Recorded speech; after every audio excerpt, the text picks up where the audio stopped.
lot of people are talking about bringing in Serena Sundell. And right now, I am going to suggest certain moves the Indiana Fever can make and what I think they should do with their team. So, if you guys don't know, the Indiana Fever can sign people on hardship contracts until players come back from injuries. They can sign people on hardship contracts till people come back. So you can sign people on 7-day contracts. You can sign emergency hardship contracts. And by the way, that is only if the WNBA gives them permission. And Serena Sundell should not be the player. Sundell should not at all be the player that the Indiana Fever sign. So we know the Fever are down and they need point guards. They need a point guard. They need a win. And by the way, as soon as Caitlin Clark comes back from injury, whoever this player is going to be cut. Realistically, as soon as whoever gets signed is signed, or as soon as Caitlin Clark is back, the player they sign is going to be cut. So we are looking at a player for about 3 to 4 games. What can they do? What can they do? There is one player that I would extremely like, and this is something that's a little bit out of left field. It's a little bit out of left field. So, a lot of people are talking about hardship players, and I think, yes, they can do stuff on hardship players. But in my opinion, there are much better players you can get at the 3, 4, 5 on a hardship contract than there are at the 1. I don't think there are any good point guards, really, that you can sign. Someone in the chat said Bree Hall. Bree Hall won't be able to dribble the ball past the halfway line. Like, we can be honest here. The team does not have a point guard right now. However, there is a player that I think they can... there are 2 players I think that they can trade for.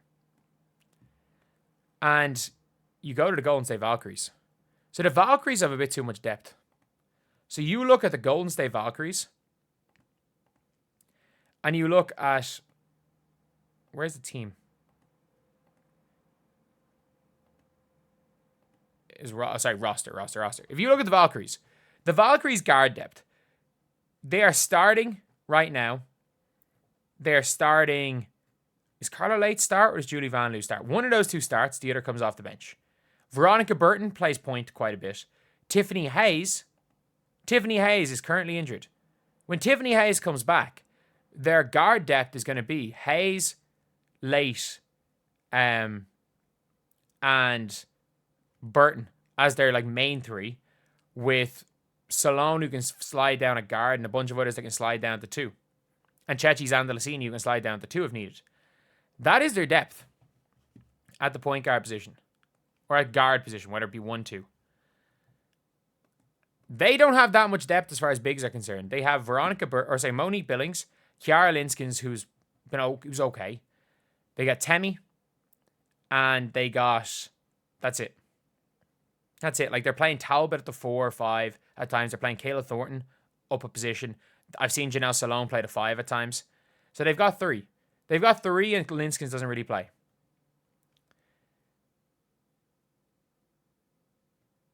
Bree Turner and a second for one of Julie Van Loo or Kate Martin. I'd do that. If you're the Valkyries already have their hype. They've sold their Kate Martin jerseys and reunite them. You're not going to get Kate Martin. They're not going to cook Kate Martin. I would make a deal like that. And for anyone saying Caitlin Chen is already committed to playing 3-on-3 for the summer. She literally signed for a 3-on-3 team yesterday. She signed for a pro travel 3-on-3 team. Caitlin Chen is not coming to the WNBA this year. And Caitlin Chen is not good enough either. I would try to trade for one of Julie Van Loo or Kate Martin. And ideally Kate Martin. If you can make some sort of a trade, the only real tradable asset is Bree Turner. And if it costs you Damiris Dantas, I still make the trade. If Kate Martin is going to cost you Damiris Dantas, you still make the trade. Because as good as Kate Martin is, maybe they'll be willing to to let her go. Other players that the Fever can look at. And look, Ari McDonald is an option. Is genuinely an option. Ari McDonald's coming off a season where she got waived. After she averaged 8.6 points per game last year. Not the greatest passer in the world. She's not the greatest scorer in the world, but she's fine. She's fine. The problem is she's about 5'5", and putting her beside Kelsey Mitchell will not work well. A lot of people are saying this one. I think Ari McDonald is good. I think the problem is that a hardship contract, they're essentially coming in to play to start at the 1 till Caitlin Clark comes back. That is what they've essentially done. And Kate Martin has the ability to play point guard. We watched her play the point guard at times for the Aces. Kate Martin is someone who can fix that. Who can go and fix that, be in that position. The problem is that you might have to give up Dantas for her. However, Ari McDonald is a better player, but she's small. She is small. Serena Sundell is someone that I don't like. I don't think Serena Sundell is good enough, and you're not taking a project. You're not taking a project off the waivers. I think Grace Berger is an option.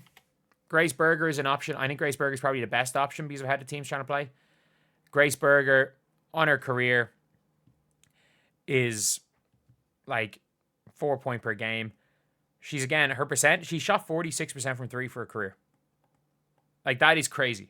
People are like, you want to shoot her? She's a mid-range specialist who shoots 46% from 3, who's a decent defender. And you might have to look at her. And the one player I think maybe could be the best option because it's defense. She can play a bit at the point. Might be Celeste Taylor. Bringing Celeste Taylor back might be the move. Because can she really run the show at the 1? No. Can she play offense? No. She can just lock someone down. Like, she can be an athlete. She can run. She can guard a bit. Like, I don't think Celeste Taylor is a bad option. I don't think it's bad, but like, that's almost, is that it?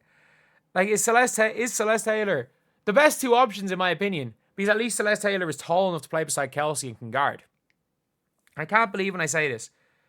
The arguably the two best options are sub 5 point per game scorers who already play for the Fever and they got rid of them. Like, someone says the whole point is someone who can run the 1, who can fill in for Caitlin Clark so she's not playing 38 minutes per game. No. This is on a hardship.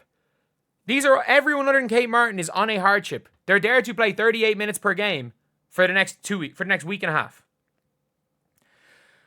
Because the Fever's not going out with 6 players. The Fever are going to sign someone on a hardship. But by far the best player that they can sign.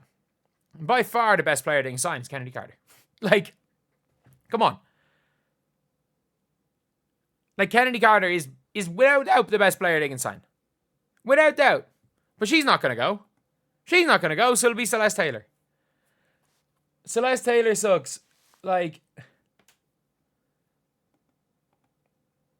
people are going at Kennedy Carter saying she assaulted Caitlin last year. Sophie Cunningham threw a blind elbow at Caitlin Clark last year. Julie Van Loo shoved Caitlin Clark last year. Like, what are we? Like, that's a crazy thing. But these are all for people literally to come in on a emergency hardship while Caitlin Clark recovers from injury. And the second Caitlin Clark recovers from injury, they have to leave. So no one of Kennedy Carter's level is going to come. You either sign someone on you either sign a 3-4 on a hardship. You either sign someone on a hardship, a 3-4 and trade for a 1, and trade one of Dantas or Bree Turner for a 1, or you sign, realistically, what they should do is sign one of Celeste Taylor or Grace Berger back. The problem is they're probably going to go and bring Jaylen Brown back, who is terrible. Terrible. I'm going to be honest. Jaylen Brown's not very good, but they're probably going to go and bring Jaylen Brown back. We can be honest. Or they're going to bring Bria Hall back to play the point guard position, even though she could not be further from a point guard. Yeah, it's an interesting one. And the Fever, it's not an easy one. It's not an easy one. Who do you replace Dance with? Bree Turner. Bree Turner's there. Bree Turner's already there. There's no need to have both of them. There's absolutely no need to have both of them. But yeah, it's not looking great for Indiana, is it?